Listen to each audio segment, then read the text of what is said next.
Welcome to the Sufi Reverberations podcast, where each week, God willing, you will be able to hear a poem, a story, a meditation, and a musical interlude that give expression to one Sufi's perspective concerning the mystical dimension of Islam.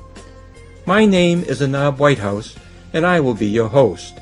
Although I am not a sheikh, nonetheless I did have the opportunity to spend 16 years in the company of a Sufi saint of the 20th century, and by the grace of God was able to gain a few insights into the nature of the Sufi mystical path through that association. So, without further delay, let's proceed to the essential contents of this episode. The title of the following Flority selection is Life, a Work in Progress.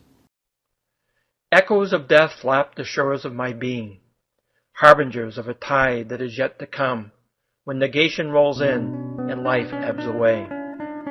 Time stalks me, haunts me, taunts briefly, then is gone, an undertow which lures and sweeps me along, according to a purpose that's yet unknown. Transformations mark stages of becoming, along chaotic paths that disappear in mists of incompleteness, leaving no trace to find. Deep within, a mystery I am feeling, not clearly, but in colored shadows which move like an owl in the night, asking, Who are you? My spirit yearns to see what is calling to me from behind the veil of life's mystery, to know why I am rather than not at all.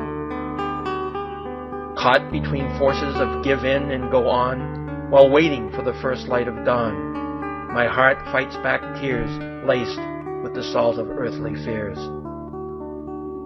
Beauty weaves a melody which mingles with my soul, harmony flowing from God's grace against counterpoints of discord from me. Alien places, inviting and vaguely familiar, reach out through framed symbols of estrangement, trapped beneath life's surface hues. Winds of loneliness swirl about me nightly, bringing the chill of freedom to mortal bones. Around me, I wrap my cloak of friendship tightly. Doubt kindles a smoldering uncertainty. Questions boil in a cauldron of possibility. Answers whisper their secrets with subtlety. On the edge of a truth, much is left to see. The title of the following story is The Three Amigos. Community life at the spiritual center had been deteriorating for quite some time. The many stresses, confusions, and seductions of modern society had taken their toll on people's commitment to activities sponsored by the center. The head of the center had been fighting a rearguard action for years, trying to encourage individuals to become involved in the various programs, classes, groups, and services being offered through the center, but with a diminishing degree of success. She had been a good woman of wonderful character who had devoted her whole life to the purposes and principles to which the center had given expression for several decades. Now she had passed away, leaving just 3 individuals to carry on her work. These 3, 2 men and a woman, were her legacy, and what a legacy they were. She had often referred to them as the 3 amigos. All 3 had become affiliated with the center a long time ago. Little by little, the head of the center had witnessed each of them spiritually develop into individuals of considerable spiritual substance and quality. Some years back, there had been an old woman who showed up at the front entrance wanting to speak with the head of the center in order to become a member. When the director of the center asked how the visitor had come to this decision, the old woman recounted the following story. There had been a person from the center, one of the male amigos, who used to walk to the center down a set of narrow alleyways that ran along the back area of the building. Every day, the man's passage through these corridors was not only like clockwork, but followed the exact same route each day. One of the people who lived in an apartment complex bordering an alleyway on the man's route had watched the member of the 3 amigos pass by at the same time each day and became curious about what he was and what he was about, so inquiries were made. Eventually, the individual who lived in an apartment near the man's daily path and who had made inquiries about the man's identity came to discover the man's affiliation with the spiritual center. When this fact came to the surface, the person in the apartment became quite annoyed because that individual really didn't like the whole idea of spirituality and was contemptuous of anyone who indicated having even the slightest interest in pursuing such a possibility. To demonstrate this displeasure, the apartment dweller used to lie in wait for the man to walk by, and when the man was directly beneath the apartment, the individual dumped garbage, kitty litter, and anything else within reach that might humiliate the man. Oddly enough, not only did the man never deviate from his usual routine or route after such incidents, but he never reported the matter to the police.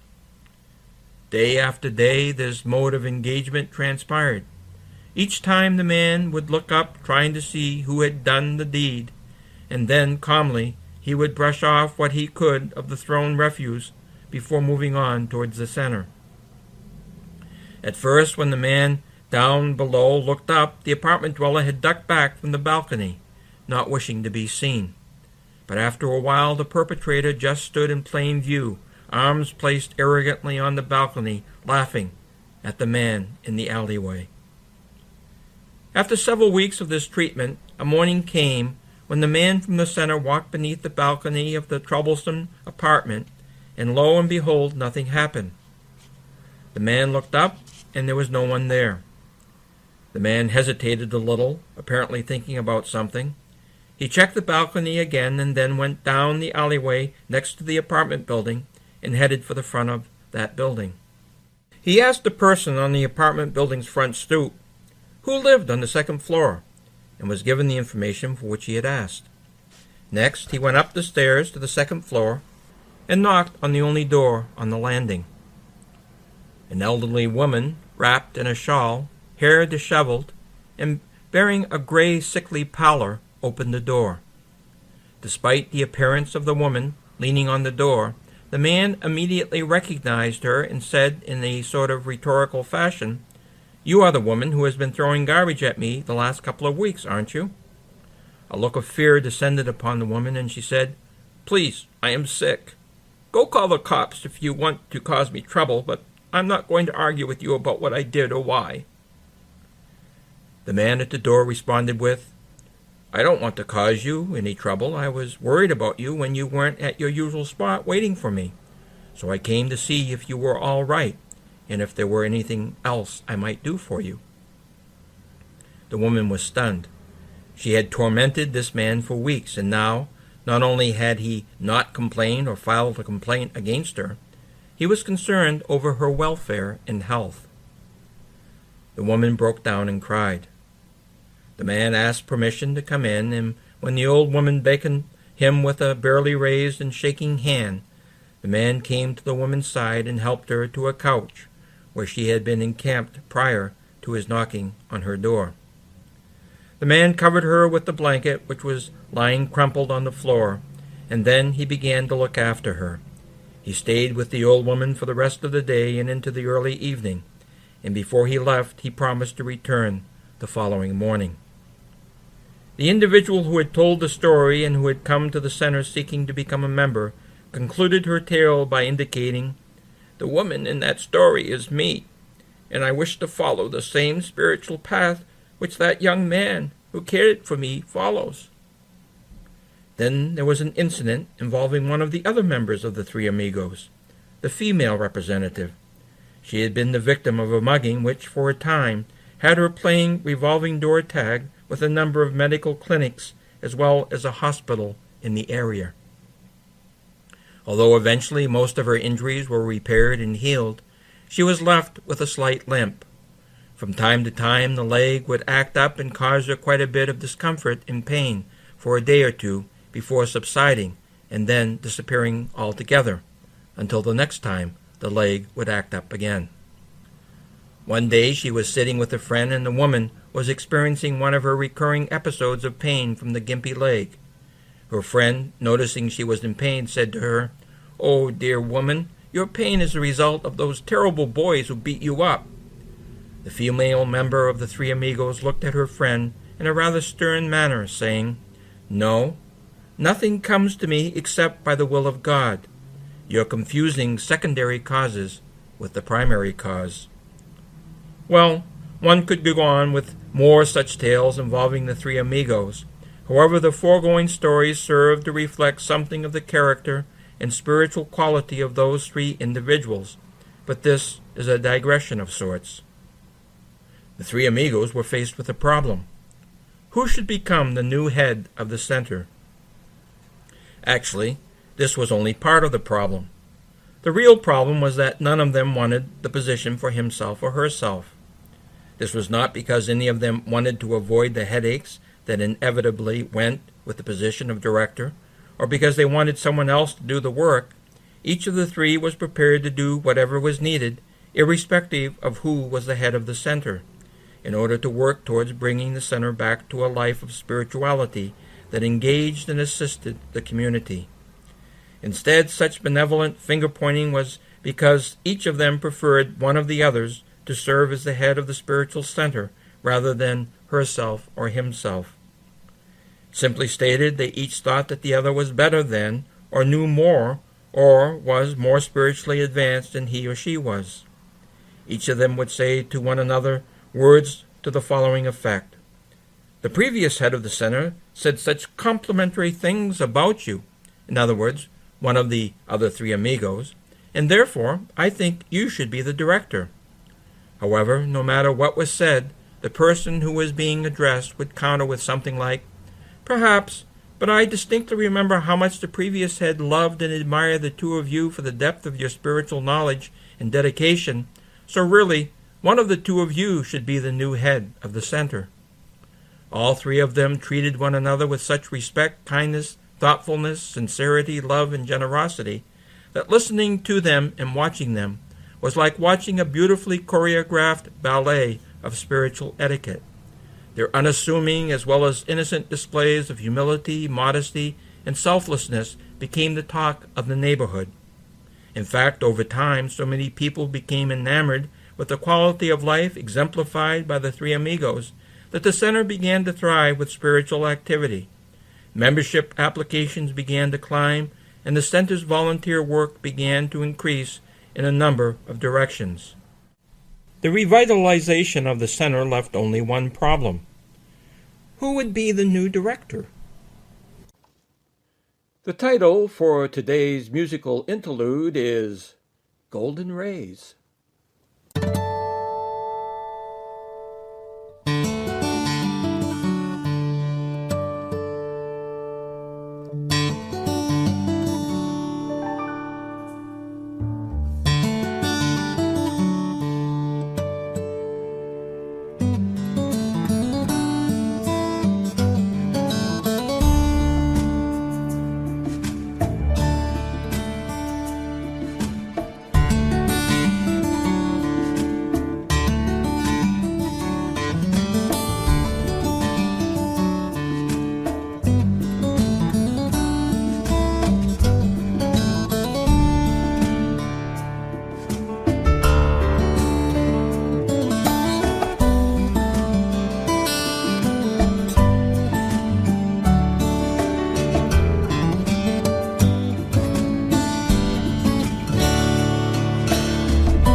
From the outback of Australia to the rainforests of South America, from the frozen tundra of Siberia to the plains of Serengeti, from the Himalayas of Asia to the white cliffs of Dover, from the geysers of Yosemite to the glaciers of Antarctica, you are listening to the Sufi Reverberations podcast.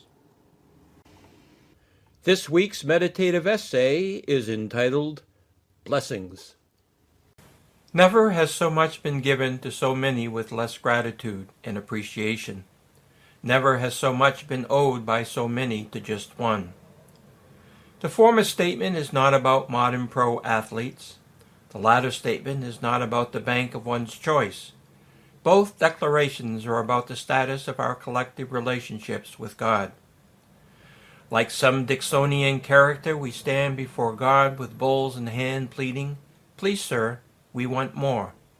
No sooner do we receive than we forget from whence and from whom it came.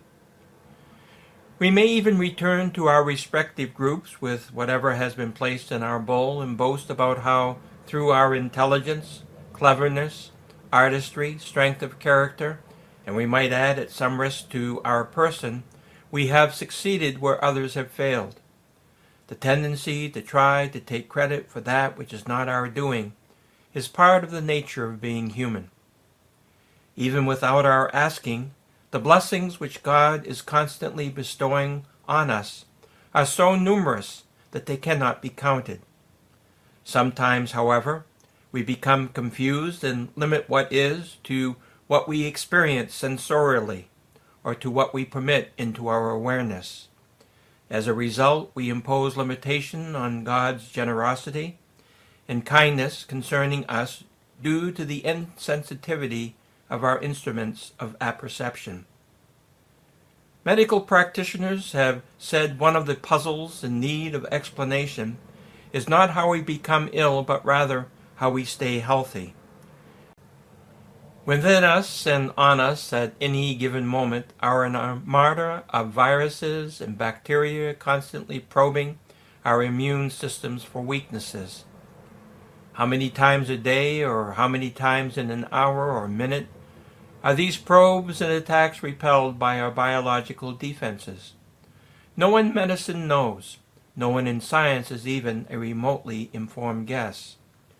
Some say the difference between health and illness under such conditions is a function of a balanced diet, a sufficient amount of the right kind of exercise, limiting, if not discontinuing, our intake of alcohol and tobacco, a stable emotional life, proper periods of sleep, and regular medical checkups. Indeed, studies have been done which show a strong correlation between all of the foregoing factors in health maintenance. However, with all due respect to the health industry, if the above recommendations were the entire story, most of us would be dead or in chronic care units. This is so because most of us don't run our lifestyles in accordance with what healthcare providers are advocating. Our failure to heed the warnings is neither here nor there. We pays our money and we takes our chances. The issue being addressed here is that in most cases neither medicine nor science has been able to show a causal relationship between the absence of good health care practices and either illness in general or particular kinds of illness. The links are all correlational and statistical in nature. Discussions are couched in terms of risk factors, statistical trends, epidemiological patterns, morbidity tables, prognosis, and so on. No one can say what will happen to any specific individual, but what does happen to any given individual often, although not always, can be made sense of in terms of medical research and clinical experience. The reason healthcare findings are largely correlational in nature is because the confluence of factors which lead to illness are too complex in their permutations and combinations for us to be able to reduce them to some nice, simple causal equation or principle. Our knowledge of how everything fits together is, despite all the advances which have been made in the last several hundred years, too meager. God works both through what we know as well as through what we don't know. Moreover, sometimes what we know or think we know blinds us to what we don't know, and since what we don't know is far more than what we do know, there is a potential for considerable blindness on our parts. Without wishing to discount anything the health sciences have discovered, Sufi masters understand in a very direct manner that both health and illness come from God. God can keep people healthy despite the presence of contraindications in that person's lifestyle. Similarly, God can bring about illness despite the fact that individual may be abiding by all the appropriate healthcare rules. Go figure. Every second of health is ultimately a blessing of God. Every time our hearts beat, every moment we breathe in oxygen and exhale carbon dioxide, every second blood flows through our arteries and veins, every instance in which the billions of cells in our bodies perform their assigned functions in a problem-free manner, we receive uncountable blessings from God. On the other hand, from the perspective of the Sufi masters, illness can be as big a blessing, if not greater than the blessing of good health. When we experience the pain and enervation of illness, we feel vulnerable and fragile. Consequently, we may be more open to humility than might be the case when we are healthy and have convinced ourselves we are beyond the grasp of God's will. When our health fails, we sometimes understand more clearly than in health how little control we actually have over the affairs of life. As a result, when we are ill, there may be more of a sense of ourselves as dependent beings rather than independent creatures. When our bodies are subdued by disease, we sometimes become more cognizant of the emotional and spiritual illnesses which have been ravaging our lives even when our bodies were healthy. Whatever problems are created by the disease process, opportunities for reflection are generated as well through the downtime created by the debilitating character of the illness. Sufi masters have indicated that the spiritual, emotional, psychological, and physical condition of the ill is conducive to drawing closer to God. Furthermore, the practitioners of the Sufi path have affirmed that God listens even more closely to the plaintive cries of the ill than to the entreaties of the healthy. Illness is not necessarily a punishment. However, the rigors of illness may be necessary for the spiritual development of the individual.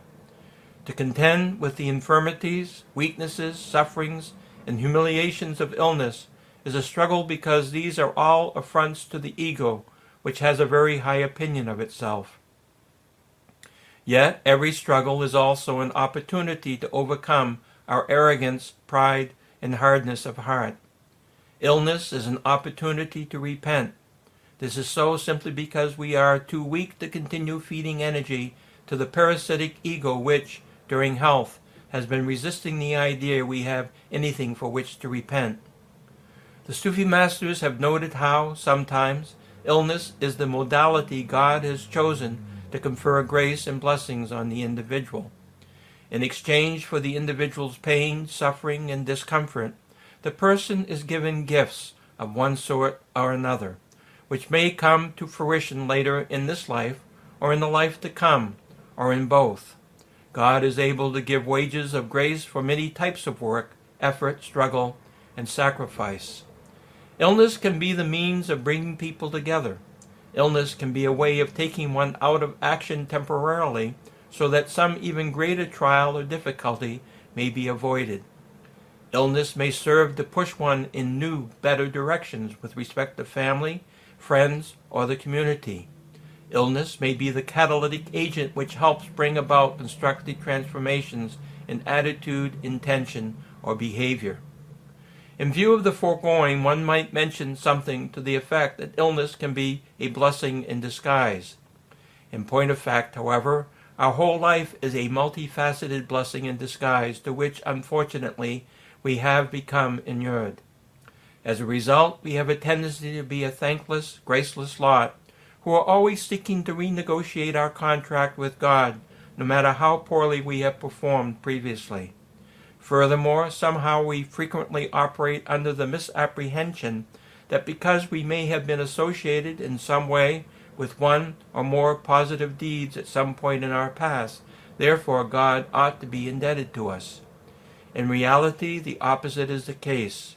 We eternally ought to be indebted to God for permitting us to be associated, in even a minor way, with deeds which are the future source of, as well as give present expression to, blessings from God.